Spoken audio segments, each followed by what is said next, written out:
नमस्कार दोस्तों, स्वागत है आपका A to Z स्टोरीज अद्भुत ऑफिशियल पर।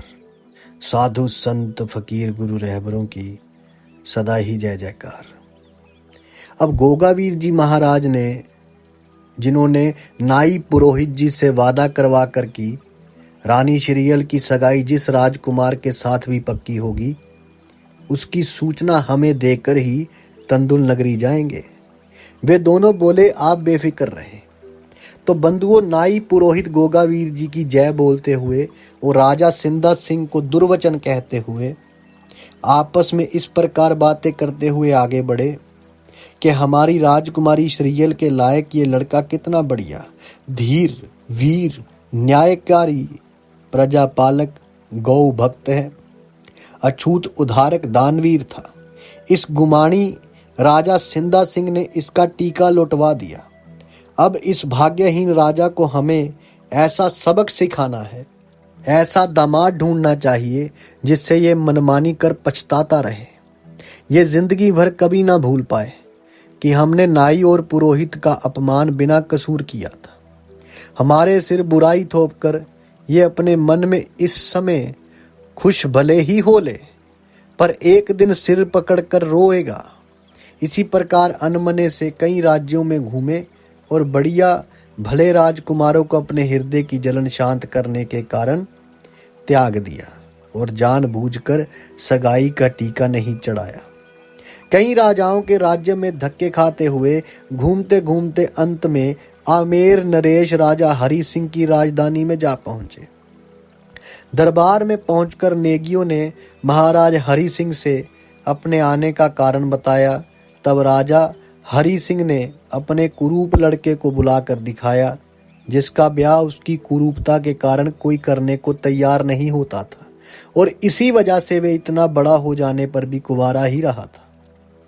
उसे ही नाई पुरोहित के सामने खड़ा कर दिया और कहा, हमारे यहाँ इस समय ये ही होनहार राजकुमार कुंवारे हैं। नाई और पुरोहित को अपने अपमान की भावना भी भूली नहीं थी।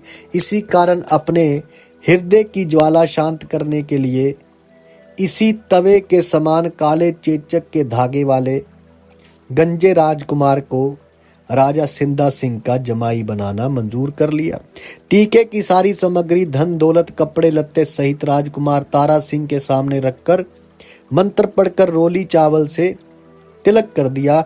अतुल संपत्ति टीके में देख कछुआएं राजा हरि सिंह अति प्रसन्न हुए और विवाह तिथि निश्चित कर उन्हें कीमती वस्तुएं देकर खुश कर दिया। आमेर नरेश से प्रसन्न हो नाई पुरोहित मंजिल दर मंजिल तय करते हुए समुद्र तट पर आ पहुंचे। वहां से सीधे ददरेवा नगर का रास्ता पकड़ा। तब राजमहल के दरवाजे पर पहुंचकर गोगावीर जी महाराज को नमस्कार कर बोले, वीर राजकुमार सिंदा सिंह की राजकुमारी बेटी श्रीयल का टीका हमने आमेर नरेश राजा हरि सिंह को राजकुमार तारा सिंह को चढ़ाया है। विवाह की तिथि आपके बताए अनुसार फागुन बदी नौमी की ही निश्चित कर दी। अब आप जिस प्रकार मुनासिब समझ करें, हमने जो आपसे वादा किया था उसे पूरा कर दिया है। अब नेगियों की बात सुनकर गोगावीर जी महाराज अति प्रसन्न हुए और अपने गले में पड़ी हुई मणिमाला उतारकर पुरोहित जी के हवाले कर दी और ये कहा, इसे आप मेरी तरफ से अपनी राजकुमारी श्रीयल को दे देना। उससे कह देना, जब कोई संकट मालूम पड़े और उसका उपाय ना सूझे तो विपत्ति के समय इसके सामने जोत जलाकर इसका पूजन कर इस माला से जो भी वरदान मांगोगे, तभी ये मणिमाला तुम्हारी मनोकामना पूर्ण करने में पल भर भी देर ना लगाएगी। ये मनोकामना को पूर्ण करने वाली माला संभाल कर अपने पास रखना। सिर्फ इतना कहकर और दोनों नेगियों को खूब खिला पिलाकर भेंट पूजा देकर हंसी खुशी विदा कर दिया। वे दोनों भी गौ भक्त गोगावीर जी के गीत गाते हुए जय जयकार मनाते हुए समुद्र तट पर आ पहुंचे। वहां गोगावीर जी ने अपनी माया की नाव पहले से ही भिजवा दी थी, जो इन दोनों को समुद्र पार तंदुल नगरी के तट पर छोड़कर अंतर ध्यान हो गई। नाई और पुरोहित मन मारे सफर के थके हारे राजा सिंदा सिंह के राजमहल में सुबह सुबह जा पधारे। अपने दोनों हाथ जोड़कर राजा सिंधा सिंह को नमस्कार कर कहने लगे कि हे राजन, आपकी आज्ञा अनुसार सगाई का सामान ददरेवा नगर से वापस लौटाकर बड़ा दुख उठाते हुए, जगह जगह धक्के खाते हुए महाराजा आमेर नरेश हरि सिंह कछवाए के सुपुत्र राजकुमार तारा सिंह को अपनी राजकुमारी श्रीहल का तिलक चढ़ा दिया है। विवाह संस्कार का शुभ दिन उन्होंने भी फागुन बदी नौमी ही पक्का किया है।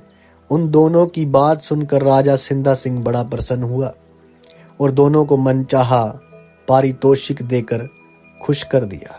उसके बाद पुरोहित जी ने जनाने महल में पहुंचकर महारानी सिरोंजा से आमेर नरेश के राजकुमार तारा सिंह को तिलक चढ़ाने की खुशखबरी बयान की, जिसे सुनकर महारानी सिरोंजा ने अपना माथा पीट लिया। तब पुरोहित जी ने कहा, मौका देखकर गोगावीर की दी हुई मणिमाला राजकुमारी श्रीहल जी को भेंट कर दी, जिसे उसने कोई कीमती जेवर समझकर अपने संदूक में बंद करके ताला लगा दिया। माला की करामात पंडित जी भी बताना भूल गए। बंधुओं, अपनी बेटी श्रीहल के ब्याह के कारण उनकी माता महारानी सिरोंजा काफी परेशान थी। इधर राजकुमारी श्रीहल भी परेशान थी कि मेरा मनचाहा टीका पहुंच जाने पर भी मामूली सी बात पर सगाई छूट गई। मैं अदब्याही किसी गैर राजकुमार के साथ अपना ब्याह कैसे करा सकती? सीता सावित्री की तरह सतवंती राजकुमारी अपने माता पिता की दुलारी क्या अधर्म पूर्वक दूसरा ब्याह रचाकर कुलवंती नारी कहला सकती हूँ? हे बै माता, मैंने सुना था तुमने मेरा जोड़ा मिला दिया। क्या इस प्रकार ही जोड़ा मिलाया जाता है? जो बना बनाया सारा खेल बिगड़ गया। अब विवाह के दिन रह ही कितने गए हैं। क्या गुरु जलंधर नाथ जी समाधि लगाकर गहरी निद्रा में सो गए? हे मेरे अदब्याहे स्वामी के गुरु गोरखनाथ जी महाराज, आप भी अपने चेले की सुध बुध लेना भूल गए। हे योगीराज, जैसे मैं यहाँ दुखी हूँ वैसे ही वहाँ मेरा देवता स्वरूप पति देव गोगावीर भी दुखी होंगे। हाय भगवान, मैं क्या करूँ, किससे कहूँ? मैं अपने जी की बात माँ से कुछ कहती भी तो वे बेचारी मेरे दुखी होने के कारण खुद अत्यंत दुखी है। मैं तो अपना ब्याह उसी राजकुमार से करवाऊंगी जिसके साथ मेरे 3.5 फेरे फिर चुके हैं, अन्यथा हीरे की कनी चबाकर अपनी जान दे दूंगी। ना रहेगा बांस और ना बजेगी बांसुरी। अब उधर का हाल ध्यान पूर्वक सुन लो। उधर गोगावीर जी महाराज सोच रहे थे कि अगर बै माता की बात सच्ची होती तो इस प्रकार क्यों पापड़ बेलने पड़ते। मुझे तो उसकी वाणी में संशय मालूम पड़ता है। शायद उसने मुझे बहका ना दिया हो। शायद मेरी जननी की ही बात सच हो कि स्वप्न कभी सच्चे नहीं हुआ करते, परंतु आधा ब्याह हो चुका है तो पूरा भी जरूर होना चाहिए। परंतु टीका वापस जाना भी बड़ी ही बदनामी की बात है। मेरी मौसी काछल के बेटे अर्जुन सर्जन को जब पता चलेगा कि गोगा की सगाई छूट गई तो सारे नगर में बात फैल जाएगी। हम माँ बेटे किसी को मुंह दिखाने के काबिल भी नहीं रहेंगे। घर के ही दुश्मन ऐसी बातों की ताक में रहते हैं। कहीं मेरी माता ही अपनी बहन से इस बात का जिक्र न कर बैठे। अगर उन्होंने जरा भी जिक्र कर दिया तो बात फैलते देर ना लगेगी। स्त्रियों के पेट में इस प्रकार की बातें पचाने की जगह नहीं होती। सज्जनों, ये सारा रहस्य किसी न किसी प्रकार काछल के बेटों अर्जन सर्जन को भी मालूम पड़ गया कि गोगावीर जी की सगाई छूटकर आमेर नरेश के बेटे तारा सिंह को टीका चढ़ गया है। तो वे अपने मन ही मन खुश हो उछलते कूदते फिरे। उनकी प्रसन्नता का ठिकाना न रहा। चुपके चुपके अपने इष्ट मित्रों संगी साथियों से भी चर्चा करने में न चूके। ऊपर से ये भी कह देते थे, गोगा से ना कहना कि हमें पता है कि तेरी सगाई छूट गई है। नरसिंह पांडे, बज्जू कोतवाल, रत्ना सभी से कह कह कर अपने जी की भड़ास निकाली। गोगावीर जी महाराज से इनमें से जिन जिन ने पूछा उन्होंने उन्हें कोई उत्तर नहीं दिया। अपनी रुचि खेल तमाशे में भी एकदम कम कर दी।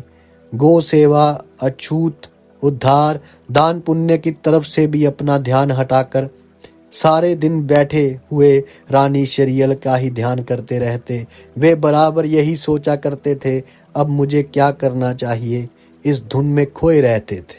अब उधर रानी श्रीहल परेशान थी और इधर गोगावीर जी महाराज परेशान थे। और मणिमाला की करामात रानी शरियल को बताई नहीं गई, जिसकी वजह से उन्होंने उसे एक आभूषण समझकर संदूक में बंद कर दिया। आगे क्या होता है यह आपसे साझा करेंगे अगली वीडियो में। तब तक के लिए आप सबका धन्यवाद। आप सबके भीतर बसे उस परमात्मा को मेरा प्रणाम। दुख दर्द विछोड़े उम्रों के आशिकों फकीरों की तकदीर हुई है। साधु संत फकीर गुरु रहबरों की सदा ही जय जयकार।